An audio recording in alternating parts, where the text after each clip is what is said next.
Ty vaovao tena tsara be. Esa tsara moa zany. Ao tsy nareo mitombo zesizesika. Asa tala indrindra za Fa misy zava-tranga. inona indray alefa soaina fa maika Za mba hitsitrano rasoa. fa misy inona indray sa misy anniversaire ko maninona ny tehana solana io sa nala volo tongotra za zay de miteny fa olona sara-jako vao tonga sainy Tsy inona fotsy mbola sara-tsara.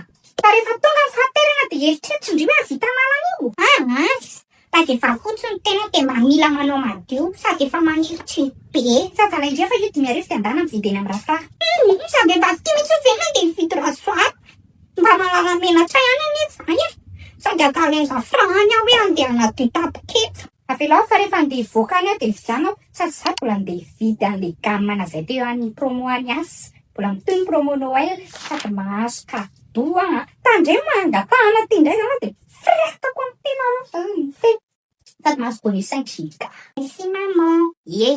miala tsiny reto ty velomole amin'ny any Fa isany pesaka aminareo. fa inona ihany manao direct avant temps iny za Nandeha teo foana zany io. sambasamba zany azo vy be ohatran'izao